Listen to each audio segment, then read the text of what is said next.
का तमाम ये तंगो दीवार है, कैसा ही रंगो रूप है, पैसा ही माल है।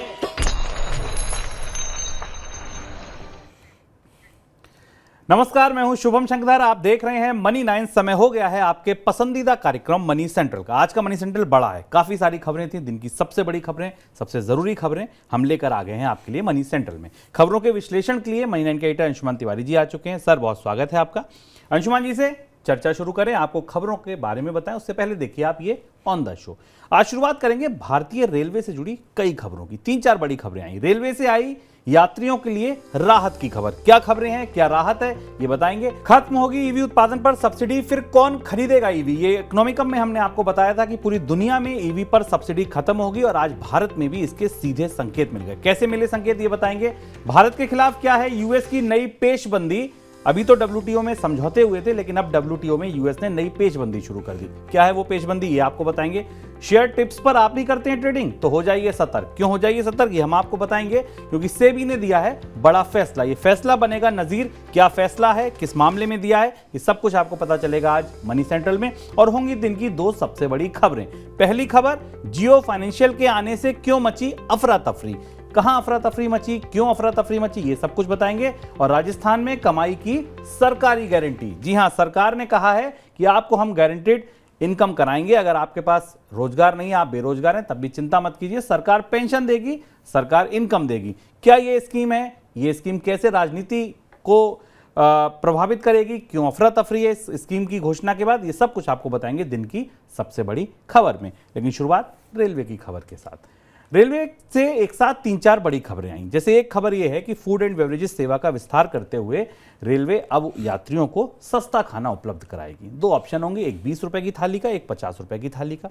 दूसरी खबर यह है कि रिजर्व सीट को लेकर नियम बदल गया है। ट्रेन में अगर आप अपनी ट्रेन चलने के बाद 10 मिनट के भीतर अपनी सीट पर नहीं पहुंचे तो ट्रेन की टिकट कैंसिल हो जाएगी। पहले की तरह नहीं होगा। पहले क्या होता था कि टीटी 1 या 2 स्टेशन तक यात्री का इंतजार करता था, उसके बाद वो टिकट को कैंसिल करता था। लेकिन अब तो 10 मिनट में ही कैंसिल हो जाएगी भाई, तो ट्रेन में आपको टाइम पर पहुंचना पड़ेगा। एक और खबर आई। खबर ये आई कि रेलवे के डिब्बे अब 2 तरीके के होंगे, या तो वो एलबीएच कोच होंगे या वो वंदे भारत ट्रेन में जो कोचेज लगते हैं उस तरीके के होंगे। अभी 28 तरीके के कोचेज लगते हैं, वो सब बंद हो जाएंगे, केवल 2 तरीके के रह जाएंगे। क्यों ऐसा होगा ये समझेंगे अंशुमान जी से। लेकिन एक खबर और है, वो खबर ये है कि रेलवे कम आय वर्ग के लोगों के लिए, यानी कि ऐसे लोगों के लिए जो यात्रा पे कम खर्च कर पाएंगे, कम खर्च करने में सक्षम है, उनके लिए नई गाड़ियां शुरू करेगी। ये गैर एयर कंडीशन होंगी और इनके लिए कुछ प्रवासी मजदूरों के लिए भी खास तरीके की गाड़ियां चलाई जाएंगी। तो ये 3-4 बड़ी खबरें रेलवे से आई हैं। सर, पहला सवाल मेरा ये कि रेलवे एकदम इतनी सस्ती गाड़ियां, सस्ता खाना, ये सस्ती सेवाओं पर अचानक इतना केंद्रित क्यों हो गई?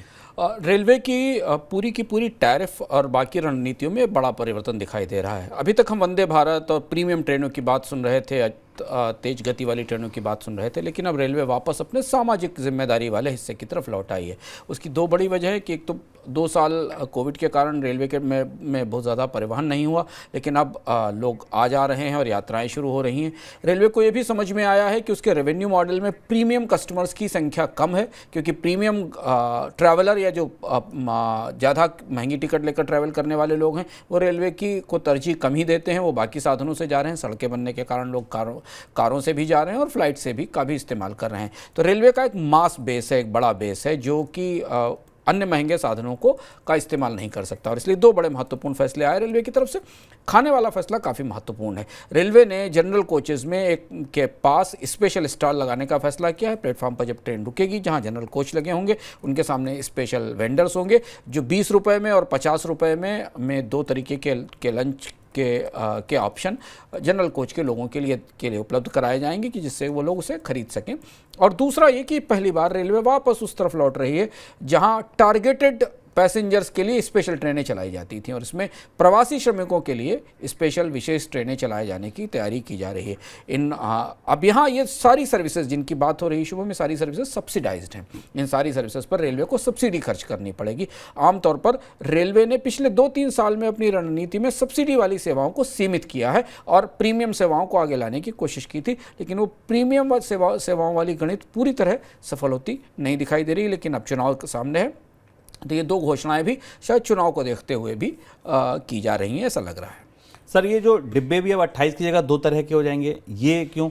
ये बड़ा बदलाव से रेलवे कर रहा है। रेलवे में 28 अलग अलग तरीके के कोचेज़ हैं। इतनी बड़ी रेलवे में इतनी विविधता है, 28 अलग अलग तरीके के कोचेज़ हैं जो ट्रेनों में लगाए जाते हैं और उनका अलग अलग मेंटेनेंस करना होता है।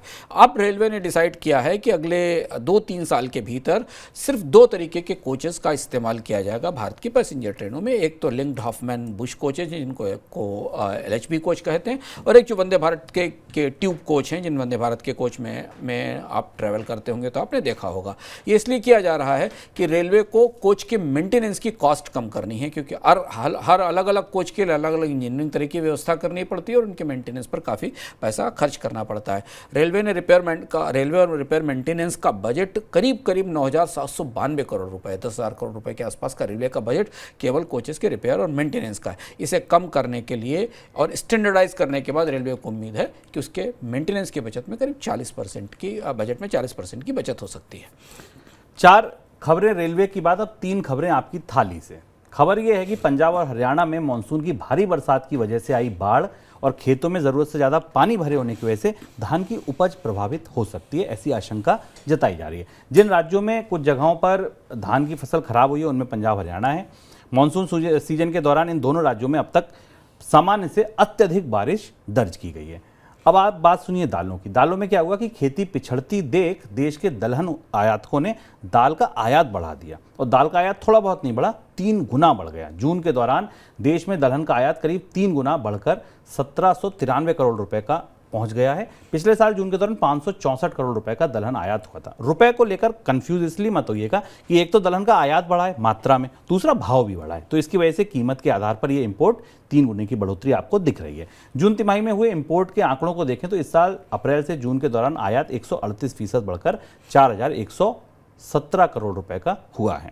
ये हो गई दाल की बात। तीसरी बात आलू की। आलू भी वेस्ट बंगाल में और उत्तर प्रदेश में अगर आप देखें 2 राज्यों में, तो आलू की कीमत भी बढ़ी है। सर मॉनसून अब धीरे धीरे सामान्य होने लगा है, जो भी अफरा तफरी थी वो अब थोड़ी ठंडी पड़ती दिख रही है। अब आपको उत्पादन को लेकर और महंगाई को लेकर क्या संभावना बनती दिख रही है? मानसून अपने अधिकांश इस बार के चरण में जून से लेकर और अभी जुलाई के मध्य तक असामान्य रहा है। अब बारिश की स्थिति सामान्य हो रही है, लेकिन अभी भी कुछ इलाकों में सामान्य से अधिक बारिश हो रही है। और मानसून के इस बार के जो हस्ताक्षर हैं भारत की खेती पर, वो बड़े अजीब व गरीब हैं। हमने कुछ हिस्सों में मानसून की बारिश सामान्य से कम देखी और कुछ हिस्सों में सामान्य से ज़्यादा है। तो जो सामान्य से कम वाले हिस्से हैं वहाँ से हम लगातार आपको खबरें बता रहे हैं। जीरा की, हल्दी की जो खेती हो रही है वहाँ पर सूखे की समस्या के कारण, कम पानी की समस्या के कारण कीमतें बढ़ी हुई। अब दूसरी तरफ चलिए, दूसरी तरफ आइए जहाँ ज़्यादा वर्षा हुई है, जहाँ ज़्यादा पानी बरसा है, उसमें पंजाब और हरियाणा है। पंजाब और हरियाणा में लॉन्ग पीरियड एवरेज के आधार पर, जिसके आधार पर रेनफॉल नापा जाता है, वो सामान्य से 91 और 96% ज़्यादा है। पानी की ज़रूरत थी, पर इतने भी पानी की ज़रूरत नहीं थी पंजाब हरियाणा को जितना पानी वहाँ बरस गया है। और अब खेतों में पानी भरा हुआ है, जिसके कारण धान की पैदावार और यील्ड में कमी आने की संभावना है। लगभग ऐसी ही स्थिति हमें प्रत्याशित मौसम के कारण सब्जियों की कीमत पर भी दिखाई दे रही है। टमाटर के बाद आलू की कीमत 2 बड़े राज्यों में, भारत में वेस्ट बंगाल और उत्तर प्रदेश आलू के बड़े उत्पादक हैं, यहाँ से भी कीमतें बढ़ने के संकेत आ रहे हैं। दालें इस साल की सबसे बड़ी चुनौती होने वाली हैं भारत की खाद्य अर्थव्यवस्था के लिए। दालों के आयात का आंकड़ा आपको शुभम ने बताया, जिसमें इतनी तेज बढ़ोतरी हुई है। दालों की उपलब्धता भी दुनिया के बाजार में सीमित है। भारत जब दाल का आयात करता है तो दुनिया की जिन बाजार देशों से दाल आती वहाँ कीमत बढ़ जाती है। इसलिए दाल की महंगाई ऐसा लगता है इस साल पूरे साल बनी रहेगी। शेयर बाजार में लिस्टेड सभी कंपनियों के मुख्य पदों पर बैठे लोगों के लिए कंपनी के शेयरों में ट्रेडिंग के नियम अब सख्त हो गए हैं। सेबी ने लिस्टेड कंपनियों के मुख्य पदों पर बैठे सभी लोगों के पैन नंबर उस समय फ्रीज करने का फैसला किया है जिस समय कंपनी से जुड़ी जानकारी जारी की जाती है। कोई बोर्ड बैठक हो, कोई वो। सर इस तरीके का नियम तो पहले भी था, अब नियम में बदलाव क्या हुआ है? जो लोग शेयर बाजार को करीब से देखते हैं उन्हें पता होगा कि जब भी कोई कंपनी अपने रिजल्ट डिक्लेयर करती है, एजीएम करती है, कोई ऐसे फैसले लेती जिन फैसलों के कारण शेयर बाजार में कीमत प्रभावित होने की संभावना हो, उस समय कंपनी के प्रबंधकों के लिए ट्रेडिंग विंडो क्लोज कर दी जाती है, जिसको ट्रेडिंग विंडो क्लोजर कहते हैं। अभी तक सेबी ने ये नियम उन कंपनियों पर लागू कर रखा था जो सेंसेक्स और निफ्टी का हिस्सा है, लेकिन अब सेबी को इस बात का डर है और संभावना दिख रही है कि बहुत सारी सूचनाएं इन कंपनियों के निदेशक और अधिकारियों के पास होती हैं जो बाजार में इनसाइडर ट्रेडिंग में काम आती हैं। और लगातार अगर आप पिछले 3-4 महीने से देखें तो सेबी ने बहुत सारे ऐसे फैसले लिए जो भारत के प्रमोटर्स को के पूरे कामकाज में तमाम तरीके के संदेह होने की तरफ इशारा करते हैं। और इसलिए सेबी ने अब तय किया है कि जब भी ट्रेडिंग विंडो क्लोजर का नियम अप्लाई होगा, यानी कंपनी कोई ऐसा फैसला करने वाली होगी, बैठक करने वाली होगी जिसका असर उसके शेयर की कीमत पर पड़ेगा, तो उससे पहले सभी कंपनियों के लिए, जितनी भी सूचीबद्ध कंपनियां हैं, उनके जितने भी अधिकारी हैं, उनके trading account, top company executive के ट्रेडिंग अकाउंट फ्रीज हो जाएंगे, उनके पैन नंबर स्टॉक एक्सचेंजेस के सिस्टम में इनएक्टिव हो जाएंगे, यानी कि वो किसी सूचना, इनसाइडर सूचना के आधार पर बाजार में ट्रेड ना कर सकें। फैसला बताता है कि ऐसा कुछ जरूर होता रहा है, जिसके कारण सेबी को इतना इस तरीके का निर्णय लेना पड़ा है। National highway authority of India यानी NHAI को सरकार ने अगले कुछ वर्षों तक पूंजी बाजार से दूर रखने का फैसला किया। यानी सीधी बात यह कि NHAI बॉन्ड जारी करके बाजार से नया कर्ज नहीं उठा पाएगी। बीते 2 साल से NHAI इस बाजार से बाहर है। संभावना यह है कि वित्त वर्ष 2028 तक इसे बाहर ही रखा जाएगा। ऐसे में अब इसको या तो सरकार बजट से पैसा देगी या फिर ये सड़कों को नीलाम कर और टोल बढ़ाकर पैसा जुटाएगी। सर, NHAI को लेकर क्या स्थिति बनती दिख रही है अब? हमने अपना आपको इकोनॉमिका में NHAI की स्थिति के बारे में 2 महीने पहले बताया था कि भारत का सबसे बड़ा जो सड़क निर्माता संगठन है या ऑर्गेनाइजेशन, उसकी क्या हालत हो चुकी है। और अब आज स्थिति यह है कि देश की सबसे जो एपेक्स सड़क निर्माता कंपनी है, सरकार उसे बॉन्ड बाजार में या कर्ज बाजार में जाने नहीं देना चाहती। और इसकी वजह क्या है? इसकी वजह है कि गले तक या कहें कि सर तक, आंख तक NHAI कर्ज के बोझ में दबी हुई है। तो अब 5 साल तक, 2020 में सरकार ने पहली बार NHAI को कर्ज लेने से रोका था, 2028 तक, यानी एक लंबे समय तक NHAI को किसी भी बारोइंग की बाजार में छूट नहीं होगी। अब सड़कें कैसे बनेंगी, उसके लिए सरकार बारो करके उसको पैसा देगी। ऐसा इसलिए है क्योंकि एक आंकड़ा समझना जरूरी है। 2028 तक NHAI को अपने पुराने पिछले कर्ज पर, जितना कर्ज उसने ले रखा है, उस पर 50,000 करोड़ रुपए के आसपास का ब्याज चुकाना होगा। मूलधन तो अलग है, यानी इतनी देनदारी तो ब्याज की NHAI के लिए होगी। बैलेंस शीट बुरी तरह ध्वस्त है। NHAI के बारे में तय करना मुश्किल लग रहा है कि वो सड़क बना रही है, सड़क बेच रही है। बनाने की घोषणा कम होती, बेचने की घोषणा ज़्यादा होती। अभी हमने आपको कल ही बताया था कि NHAI कई सारे अलग अलग स्ट्रेचेस में 300 किलोमीटर के आसपास सड़कें बेच रही है। NHAI की वित्तीय स्थिति भारत में सड़कों के विकास पर आने वाले समय में निश्चित तौर पर भारी पड़ेगी, क्योंकि सरकार के बजट में इतना पैसा नहीं होगा कि वो जिस तरीके की भारतमाला बड़ी परियोजनाएं हैं उन्हें फिनांस करने के लिए वो पैसा दे सके। और इसीलिए भारत की सरकारी कंपनियों को, सरकारी उपक्रमों को शेयर बाजार से, बॉन्ड बाजार से कर्ज लेने की छूट होती है। लेकिन NHAI क्राइसिस में, संकट में है और इसलिए उसे अब कर्ज लेने की छूट नहीं मिलेगी। NHAI के भीतर क्या चल रहा है, इस पर हम लोग विस्तार से चर्चा कर चुके हैं। ये इकोनॉमिकम का लिंक भी आपको इस डिस्क्रिप्शन बॉक्स में मिल जाएगा, जहां आप NHAI की पूरा हालचाल जान सकते हैं। आने वाले दिनों में इलेक्ट्रिक व्हीकल मैन्युफैक्चरिंग पर मिलने वाली सब्सिडी पूरी तरह बंद हो सकती है। सड़क परिवहन मंत्री नितिन गडकरी के बयान से इसके संकेत मिल रहे हैं। उनका कहना है कि मैन्युफैक्चरिंग को गति देने के लिए सब्सिडी की जरूरत थी, तब दी गई, लेकिन अब गति पकड़ ली गई है और अब सब्सिडी की जरूरत नहीं है। हालांकि सरकार अभी इस सेक्टर को सहारा दे रही है। सर, अभी क्या स्थिति है सब्सिडी की? देखिए, वैसा ही हुआ जिस बात की संभावना थी। भारत में भी अंततः भारत के मंत्री ने इलेक्ट्रिक व्हीकल्स पर सब्सिडी खत्म करने और बंद करने की बात शुरू कर दी। फैसला पहले ही हो गया था। फेम स्कीम पर सब्सिडी में कटौती है, फेम स्कीम को बंद करने की प्रक्रिया तो पहले से ही शुरू हो गई थी। हमने आपको बताया था, जो कि दुपहिया और तिपहिया वाहनों पर सब्सिडी देती थी। अभी दुपहिया तिपहिया वाहन और बसेस पर 15% के आसपास सब्सिडी मिलती है। कारों पर टैक्स में कुछ रियायत मिलती, कुछ छूट मिलती है इलेक्ट्रिक व्हीकल्स पर लेकर। लेकिन इलेक्ट्रिक व्हीकल्स पर सब्सिडी का बोझ अब पूरी दुनिया की सरकारों को परेशान कर रहा है। भारत में तो अभी इलेक्ट्रिक व्हीकल्स की शुरुआत ही हुई थी। अगर आप आज से 2-3 साल पहले की चर्चाएं सुने तो नीति आयोग ने लक्ष्य रखा था कि भारत में दुपहिया वाहनों को से सबसे ज़्यादा फ्यूल का कंजम्पशन, पेट्रोल का कंजम्पशन कम किया जा सकता है और इसके जरिए पर्यावरण को बचाया जा सकता है। लेकिन सरकारों के बजट अब इस ग्रीन टेक्नोलॉजी या इस तरीके के इलेक्ट्रिक व्हीकल सब्सिडी का बोझ उठाने के लिए तैयार नहीं है। नितिन गडकरी का जो मंत्री हैं, उनका ये कहना था कि भारत में अब ईवी के उत्पादन की मांग को एक स्केल मिल गया है और उस स्केल आ जाने के कारण भारत में मैन्युफैक्चरिंग इतनी बड़ी हो गई कि सब्सिडी की ज़रूरत नहीं है। लेकिन सच्चाई ये है कि शुभम की जिस दिन से सरकार ने फेम सब्सिडी की स्कीम बंद की है और दुपहिया वाहनों पर सब्सिडी खत्म की और कंपनियों पर कार्रवाई शुरू की है, भारत में इलेक्ट्रिक व्हीकल्स के स्कूटर्स की सेल घटकर 1/3 रह ले गई है। तो ये बात भी महत्वपूर्ण है जानना कि बाजार में इनकी बिक्री सब्सिडी के आधार पर ही हो रही थी, पर सरकार की नज़रिए में, नीति में एक बड़ा शिफ्ट आने वाला है इलेक्ट्रिक व्हीकल्स को लेकर और उनको सब्सिडी को लेकर। ये बात इस बात का अंदाज हमें नितिन गडकरी के बयान से लगता है। और आप ईवी की मौजूदा स्थिति जानना चाहेंगे, पूरी दुनिया में कैसे ईवी को लेकर सब्सिडी कम हो रही है, क्यों शुरू हुई थी, किसका फायदा है इसमें, तो ये आप देख सकते हैं इकोनॉमिकम में। उस इकोनॉमिकम का लिंक भी आपको इस डिस्क्रिप्शन बॉक्स में मिल जाएगा। फिर ईवी कौन खरीदेगा, ये उसका थंब था, टाइटल था। देश में हाउसिंग फॉर ऑल योजना को लॉन्च हुए करीब 8 साल हो चुके हैं, लेकिन इसके बावजूद देश के कई राज्य ऐसे हैं जहां 50% परिवार ऐसे हैं जिनके पास घर नहीं है, जिनका फर्श या तो घर का कच्चा है या छत टूटी हुई है। जिन राज्यों में इस तरीके के ज़्यादा घर हैं उनमें उत्तर प्रदेश, मध्य प्रदेश और झारखंड शामिल हैं। नीति आयोग के मल्टी डायमेंशनल पॉवर्टी इंडेक्स की रिपोर्ट में कहा गया कि देश के 12 राज्यों में 50% से ज़्यादा परिवार इस तरह के घरों में रह रहे हैं। सर, योजना चल रही है, उसके बाद भी ये हाल क्यों है? 2-3 महत्वपूर्ण बातें इसमें। मल्टी डायमेंशनल पॉवर्टी इंडेक्स जिसके बारे में हमने बताया था, जिसके आधार पर नीति आयोग ने कहा था कि भारत में पिछले 5 सालों में गरीबी कम हुई है, उसी से निकला हुआ आंकड़ा है। और उस गरीबी की पैमाइश के आंकड़े में लोगों के पास घर होना एक शर्त है। भारत में सरकार की तमाम आवास परियोजनाओं के बाद भी 2-3 बड़ी चुनौतियां हैं जिस आवास परियोजनाओं के कारण भारत में काफ़ी बड़ी आबादी को, इसका नंबर आपको शुभम ने बताया कि लोगों के पास उनके सर पर आश्रय या छत नहीं है। इसमें 2 महत्वपूर्ण चीज़ें ध्यान रखने की। एक तो सरकार की जो स्कीमें चलती हैं वो उन लोगों के लिए हैं, ये जो मदद जिन लोगों को दी जाती है, जिनके पास ज़मीन है उन्हें मकान बनाने के लिए दी जाती है। भारत में एक बहुत बड़ी आबादी लैंडलेस लेबर्स की है, जिनके पास कोई ज़मीन नहीं है, भूमिहीन लोग हैं जो केवल मजदूरी करके काम चलाते हैं। तो उनके पास तो मकान बनाने के लिए ज़मीन भी नहीं है, तो मकान वो कहां से बना पाएंगे, पहली चीज। दूसरी है कि सरकार अपनी कुछ स्कीमों के तहत बने बनाए मकान देती है, जिसमें सरकार खुद मकान बनाती है और गरीबों को सौंपती है। इस मामले में कुछ ताजी रिपोर्ट्स हैं जो बताती हैं कि सरकारें मकान तो बना रही हैं, पर वो ऐसी जगह, ऐसी सुविधाओं वाले जगहों पर बन रहे हैं जहां लोग रहना नहीं चाहते हैं।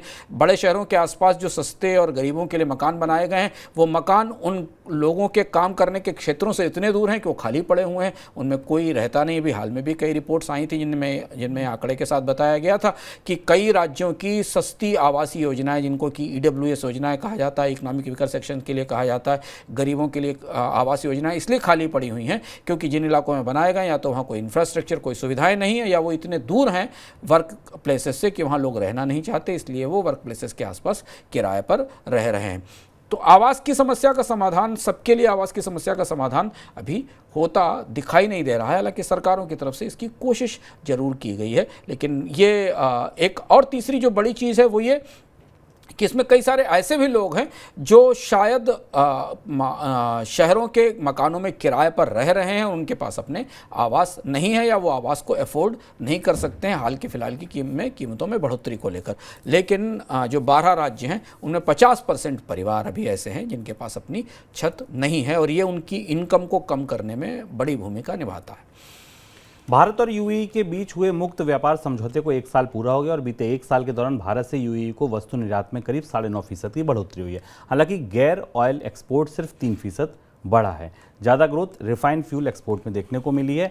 मई 2022 से अप्रैल 2023 के दौरान भारत से यूएई को करीब $23 अरब का गैर ऑयल एक्सपोर्ट हुआ है, जबकि कुल एक्सपोर्ट $31 अरब का दर्ज किया गया। सर, ये यूएई के साथ तेल के निर्यात की पूरी कहानी क्या है? ये बड़ा दिलचस्प आंकड़ा निकल कर आया सामने, जिसे हमारे लिए जानना बेहद ज़रूरी। भारत और यूनाइटेड अरब अमीरात के साथ जो मुक्त व्यापार समझौता FTA हुआ था, जिसको लेकर काफ़ी उम्मीदें जाहिर की गई थी कि भारत से गारमेंट्स का, ज्वेलरी का, खाने के सामान का, इलेक्ट्रॉनिक्स का, इंजीनियरिंग का, इसका सबका निर्यात अमीरात के बाजार को होगा, जहां पर कैपिटा इनकम ज़्यादा है, कंजम्पशन ज़्यादा है। पर यहाँ कुछ उल्टा ही हुआ। आंकड़ा ये दिखा रहा है कि अमीरात को भारत से सबसे ज़्यादा पेट्रोल डीजल का निर्यात हुआ है। यानी भारत ने जिस उत्पाद का आयात किया कच्चे माल के तौर पर, उसे भारत की रिफाइनरीज ने रिफाइन करके वापस अमीरात के बाजार में बेच दिया। और ये काम, चूँकि अमीरात कच्चे तेल का बड़ा उत्पादक है और उसे अपनी खपत के लिए पेट्रोल डीजल की ज़रूरत होती है, जिसके लिए वो रिफाइनिंग कैपेसिटी उसके पास पर्याप्त नहीं है, तो भारत की तेल कंपनियों ने इस FTA का फायदा उठाकर इस FTA के जरिए कच्चा तेल आयात किया और उसे बेचा। बाकी निर्यात में भारत में इस FTA का कोई बड़ा लाभ होता दिखाई नहीं देता है। तो इस तरह से जो राशि हमने पेट्रोल डीजल कच्चा तेल खरीदने पर, मंगाने पर खर्च की, उसके बदले हमने पेट्रोल डीजल का निर्यात बनाकर वहाँ पर कर दिया। रिफाइनिंग कैपेसिटी का भारत में इस्तेमाल हुआ। इस समझौते का भी सीधा लाभ भारत की तेल कंपनियों को मिला है, ऐसा दिखाई देता है।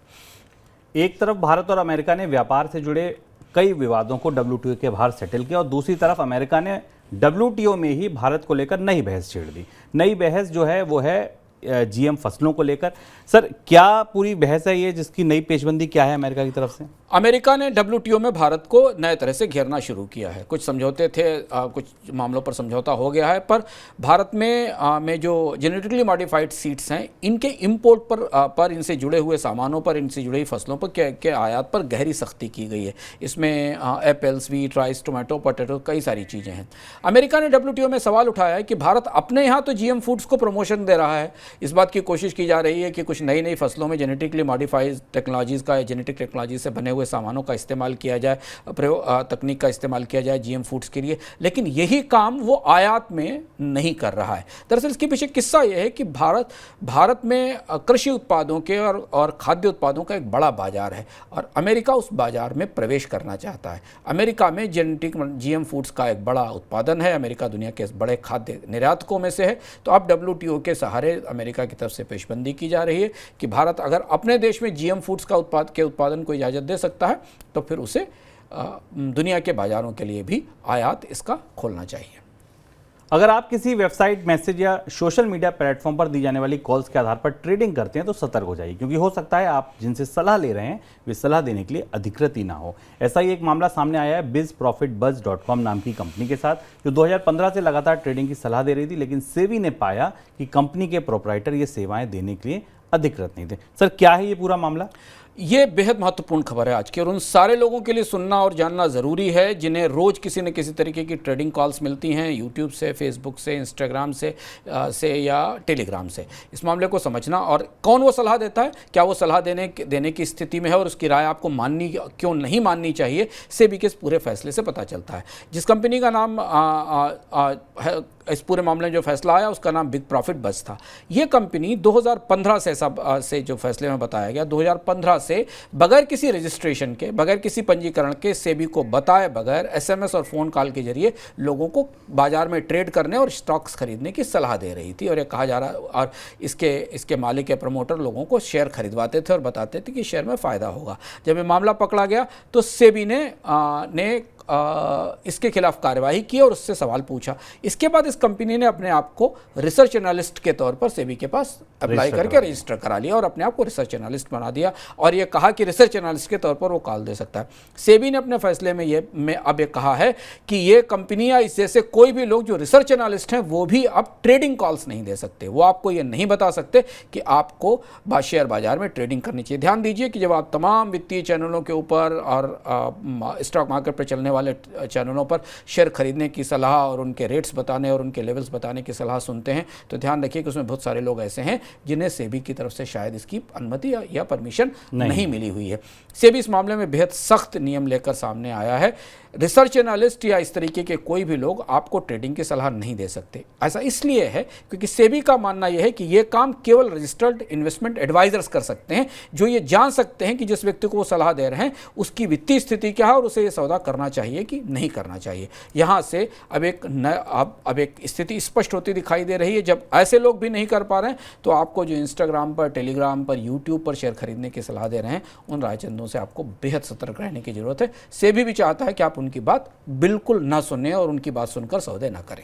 सर, ये फैसला इतना महत्वपूर्ण क्यों है? ये फैसला इसलिए महत्वपूर्ण है कि इसके बाद भारत में शेयर ट्रेडिंग की कॉल्स देने और शेयर खरीदने की एडवाइजरी का पूरा स्ट्रक्चर बदलने वाला है। और ये बात निवेशकों के लिए, आम लोगों के लिए जानना बहुत ज़रूरी है कि वो किसको चुन रहे हैं और किससे बात कर रहे हैं और क्या उन्हें बता रहा है। सेबी अपनी तरफ से इस बात को पूरी तरह स्पष्ट कर चुकी है कि केवल रजिस्टर्ड इन्वेस्टमेंट एडवाइज़र, वो भी कॉल नहीं दे पाएंगे, आपको एडवाइस दे पाएंगे। नहीं तो कोई भी कभी भी किसी भी चैनल पर पहुंचकर किसी भी मोबाइल फ़ोन के जरिए किसी भी जगह आपको इस बात की सलाह नहीं दे सकता है कि ये 5 शेयर खरीद लीजिए, इनमें 2 साल में, 1 साल में पैसा 2 गुना या 3 गुना हो जाएगा। इस संदर्भ में सेबी अपने नियमों को लेकर काफ़ी स्पष्ट होता दिखाई दे रहा है और इससे जो शेयरों खरीदने की सलाह का पूरा कारोबार या पूरी व्यवस्था है, ये काफ़ी तेज प्रभावित होगी और ख़ासतौर से निवेशकों के हितों की सुरक्षा के लिए ये बेहद ज़रूरी भी है।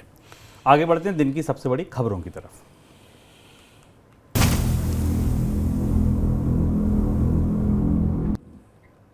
आज शेयर बाजार के लिए बड़ा दिन था। रिलायंस इंडस्ट्रीज से निकलकर एक कंपनी जियो फाइनेंशियल अलग हो गई। रिलायंस का शेयर से, क्योंकि ये कंपनी निकली थी तो उसके वैल्यूएशन टूटने थे, 7% से ज़्यादा आज शेयर टूट गया रिलायंस का। हालांकि जिन लोगों के पास रिलायंस का शेयर था, क्योंकि उनको जियो फाइनेंशियल का भी शेयर मिलेगा, तो उनके लिए वो नुकसान उस तरह से नहीं दिखा। लेकिन इस खबर के बाद, इस कंपनी के आने के बाद एक अफरा तफरी मच गई बाजार में, तो मची दूसरी इंडस्ट्री में भी, जिस इंडस्ट्री में ये है जियो फाइनेंशियल फिनटेक इंडस्ट्री में, वहां भी अफरा तफरी मच गई। सर, इसकी क्या वजह थी? जियो फाइनेंस के आने के बाद भारत के फिनटेक स्पेस में एक बड़ी उथल पुथल है। उसकी दो बड़ी वजह हैं। आपको याद होगा कि जियो फाइनेंस के आने और इससे पहले सेबी ने नियमों में बदलाव किया था, आरबीआई ने भी नियमों में बदलाव किया था। आरबीआई ने फिनटेक कंपनियों को और एनबीएफसीज को फिनटेक कंपनियों के साथ मिलकर माइक्रो लेंडिंग और कर्ज देने की सुविधाएं देने की इजाज़त दी थी। इन सारे बदलावों के बीच में जियो फाइनेंस, जैसे कि हम अगर अंग्रेजी का मुहावरा करें तो एलिफेंट इन द रूम की तरह, एनबीएफसी और फिनटेक के स्पेस में आ गया। फिनटेक में बहुत छोटी छोटी कंपनियां हैं जो अलग अलग काम करती हैं। कोई आपको कस्टमाइज लोन देती है, कोई लोन एडवाइजरी सर्विसेज देती है। अब एक इतनी बड़ी कंपनी जिसके पास इतनी डीप पॉकेट है और जो रिलायंस इंडस्ट्रीज़ की मेन सबसे बड़ी, भारतीय शेयर बाजार की सबसे बड़ी कंपनी से निकल कर आई है, वो अपनी पूरी ताकत के साथ भारत के वित्तीय बाजार में बड़ा उथल पुथल मचाने जा रही है। तो एक तो रिलायंस की डीप पॉकेट्स हैं। दूसरी महत्वपूर्ण बात यह है कि जियो फाइनेंशियल सर्विसेज के पास टेक्नोलॉजी का सबसे बड़ा नेटवर्क है। पूरे देश में मोबाइल फोन्स का विशाल नेटवर्क है। और दूसरी चीज़, अभी ताज़ा जो फैसले हुए हैं आरबीआई की तरफ से फिनटेक के लिबरलाइजेशन के, उनका सीधा फ़ायदा जियो फाइनेंशियल, जियो की, रिलायंस की personal finance, non banking finance company को मिलेगा। और इसके साथ अभी माना जा रहा है कि जियो फाइनेंशियल सर्विसेज बाजार में कई तरीके की अलग अलग सेवाओं में एक साथ उतर सकती है, जो पूरे बाजार में छोटी एनबीएफसीज के लिए और छोटी वित्तीय कंपनियों के लिए काफ़ी चुनौतीपूर्ण होगा। सर, किस तरीके की चुनौती दे सकती है ये कंपनी? जो ताज़ी रिपोर्ट्स हैं उस हिसाब से भारत के एनबीएफसी और फिनटेक बाजार में एक बड़ी उथल पुथल होगी और एक पुनर्गठन सा दिखाई देगा। ऐसा लग रहा है कि 3 बड़ी कंपनियां भारतीय बाजार में उभर कर सामने आएंगी, जिसमें एक पेटीएम है, एक दूसरी बजाज फिनांस है और तीसरी रिलायंस की जो जियो फाइनेंस है।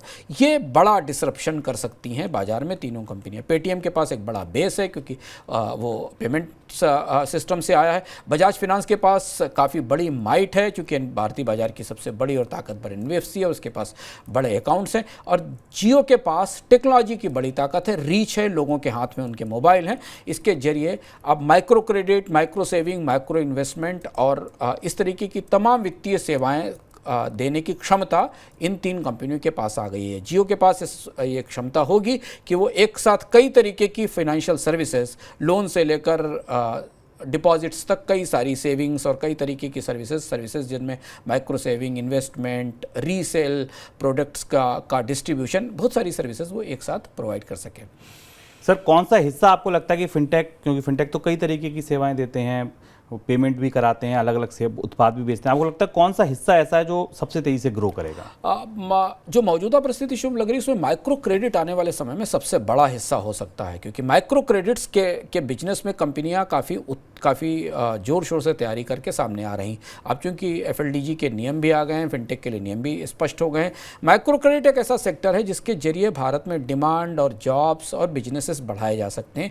छोटे शॉर्ट टर्म क्रेडिट, कम पैसे के क्रेडिट जिनमें कि ब्याज दर ज़्यादा हो लेकिन लोगों की ज़रूरतें पूरी हो सके उनके कारोबार को करने के लिए। और मुझे लगता है कि रिलायंस की जियो फाइनेंस माइक्रो क्रेडिट की तरफ ज़्यादा फोकस करेगी, जिससे कि अधिकतम लोगों के पास सस्ता कर्ज पहुंच सके। कैसे इसको आरबीआई रेगुलेट करेगा? ये सब अनसिक्योर्ड लोन होंगे, इन लोन्स में इंटरेस्ट रेट ज़्यादा होगा, लेकिन धीमे धीमे हमें भारतीय क्रेडिट बाजार में एनबीएफसीज के आने के बाद एक नए तरीके का, खासतौर से ऐसी कंपनियों के आने के बाद, फिनटेक के साथ आने के बाद एक बड़ा विस्तार होने की संभावना है।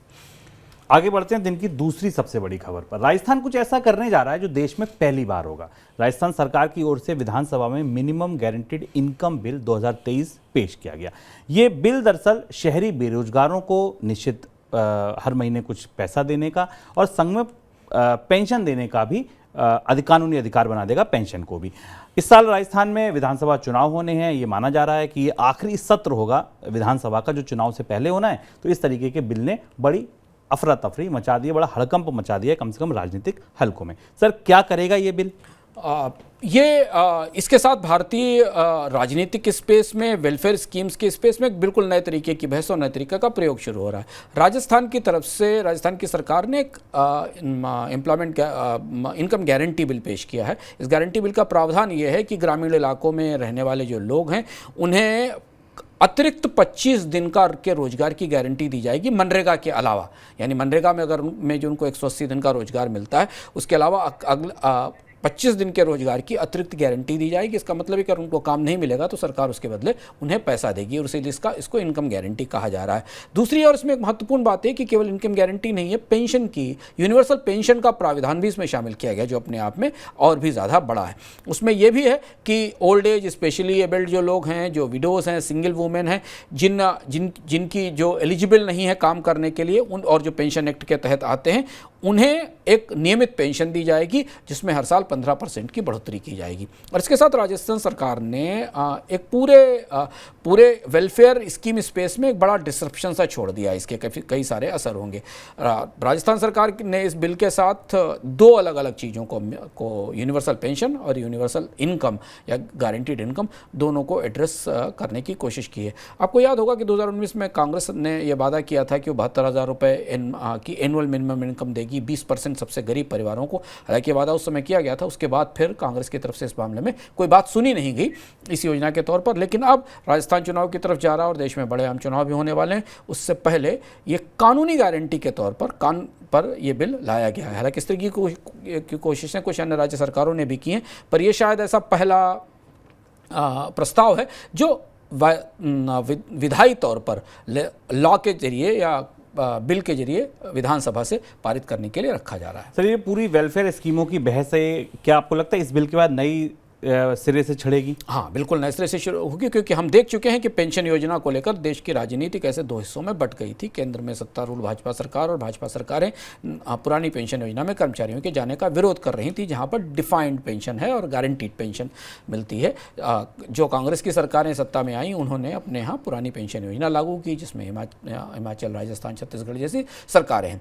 अब एक नए तरीके की बहस इसके साथ यहाँ से राजस्थान सरकार शुरू कर रही है। राजस्थान सरकार की तरफ से इस कोशिश को कई सारे अन्य राज्यों में भी आजमाने का प्रयास किया जाएगा, जहां एक किस्म की इनकम गारंटी दी जाए। और इनकम गारंटी की बहस दुनिया के वेलफेयर स्पेस में काफ़ी दिलचस्प और अंतर्विरोध से भरी हुई बहस है। बहुत सारे इकोनॉमिस्ट या बहुत सारे अर्थशास्त्री मानते हैं कि सरकारें इतना टैक्स लेती हैं तो उनको लोगों के लिए एक मिनिमम इनकम गारंटी करनी चाहिए, जिससे उनकी जीविका चल सके। एक दशक पहले भारत में भी इसके कुछ पायलट प्रयोग हुए थे, इसकी संभावना दिखाई देती है। दूसरी तरफ बहुत सारे अर्थशास्त्रियों का या सरकारों का मानना है कि नहीं, लोगों को काम करने के अवसर दिए जाने चाहिए, उस अवसर से वो कमाएं, उन्हें इनकम की गारंटी देने की ज़रूरत नहीं है। लेकिन फिलहाल अब ये बहस आगे आ गई है और इसमें पहला आधिकारिक विधेयक सामने है। राजनीति पर क्या असर पड़ेगा इसका? राजनीति में कई सारे घटनाक्रम पिछले दिनों में हुए हैं।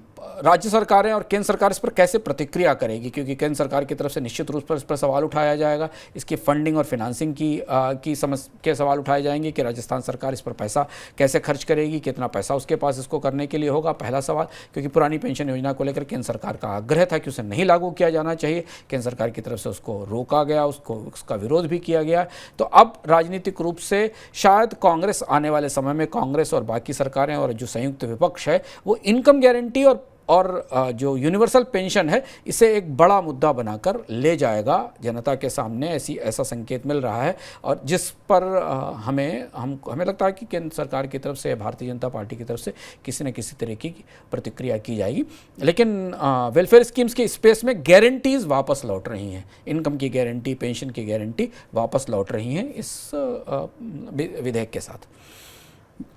ब्लैक सी ग्रीन डील से रूस बाहर हो गया। रूस ने ये डील आगे ना बढ़ने की पूरी जिम्मेदारी पश्चिमी देशों पर थोपी और ये भी कहा है कि वो इस डील में वापस लौट सकते हैं, बशर्ते उनकी 5 बातें मानी जाएं। कौन सी 5 बातें बताएंगे? रूस ने ये कहा है कि किसी भी स्थिति में अगर उसे ब्लैक सी ग्रीन डील में आना है तो उसे उन चीज़ों से, उन सारे प्रतिबंधों से उसे बाहर करना होगा जो लगाए गए थे। और उसमें खासतौर से जो सबसे महत्वपूर्ण बात है, उस स्विफ्ट व्यवस्था में वापस लौटने के लिए की शर्त रखी है रूस ने। स्विफ्ट व्यवस्था वो थी जिसके तहत रूस के बैंक्स और रूस का वित्तीय तंत्र एक अंतर्राष्ट्रीय नेटवर्क का हिस्सा था, जिसमें कि लेन देन होता है और बैंकों के बीच में आपस में लेन देन होता है। इससे बाहर होते ही रूस का पूरा कारोबार और ट्रेड ठप हो गया है। और अब जैसा हमने आपको कल बताया था मनी सेंट्रल में कि रूस इसे ग्रेन डील को या अनाज की डील को या दुनिया के बाजार में बढ़ती कीमतों को एक बड़ी बार्गेनिंग की या सौदेबाजी की एक बड़े प्रस्ताव के तौर पर इस्तेमाल करना चाहता है। और ऐसा ही हुआ। 24 घंटे के भीतर रूस ने वो शर्तें रख दी जिन शर्तों के आधार पर वो इस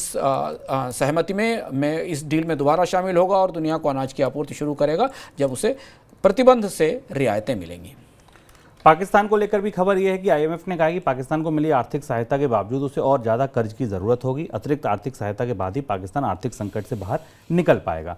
सर, पाकिस्तान की क्या है मौजूदा स्थिति? पाकिस्तान की वित्तीय स्थिति बेहद ख़राब है। आईएमएफ ने रियायतों के साथ एक बेहद सख्त और बेहद तीखी खबर दी है, एक तीखी रिपोर्ट दी है। इस रिपोर्ट के हिसाब से पाकिस्तान में अगर इसको एक लाइन में माना जाए तो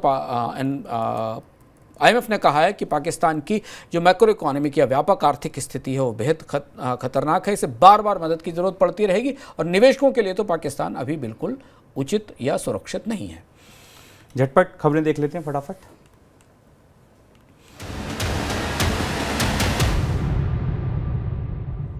अदानी समूह पर हिंडनबर्ग की रिपोर्ट के बाद पहली बार समूह को बैंकों की ओर से बड़े कर्ज मिलने की संभावना बनती नजर आ रही है। स्टेट बैंक ऑफ इंडिया के नेतृत्व में बैंकों का कंसोर्शियम अदानी ग्रुप को 34,000 करोड़ रुपए देने की तैयारी कर रहा है। कंपनी ये कर्ज मुद्रा में पीवीसी प्रोजेक्ट लगाने के लिए करेगी।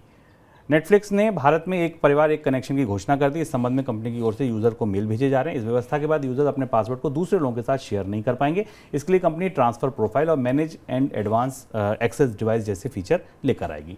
डीजीसीए ने गोफस्ट पर अपनी ऑडिट रिपोर्ट जारी की है। रिपोर्ट में कहा गया कि एयरलाइंस को परिचालन शुरू करने के लिए फिर से कम दिनों के लिए और कम उड़ानों के साथ करना पड़ेगा। उसकी वजह ये बताई गई है कि कंपनी के पास पायलट्स नहीं है, ग्राउंड स्टाफ भी कम है। 30% कम करने का फैसला किया है टोटल ओवरऑल फ्लाइट्स को। डीजीसीए ने 4 से 6 जुलाई के बीच दिल्ली और मुंबई में गोफस्ट के ठिकानों का स्पेशल ऑडिट किया था। सर, कोई टिप्पणी? गोफस्ट को लेकर महत्वपूर्ण बात यह है कि डीजीसीए ने यह कहा है कि उसको कंपनी को अपने एयरक्राफ्ट लीज प्रोवाइडर से नए सिरे से एग्रीमेंट करने पड़ेंगे, जो काफ़ी मुश्किल है क्योंकि लीज पर विमान देने वाली कंपनियां तो गोफस्ट को अदालत में लिए खड़ी हुई हैं और जब तक वहां से विमानों की आपूर्ति के और विमानों की नियमित सप्लाई के अनुबंध नहीं हो जाते तब तक गोफस्ट की उड़ानें शुरू होने की संभावना नहीं है। फिलहाल मनी सेंट्रल में इतना ही। कल फिर मिलेंगे 7 बजे। नमस्कार।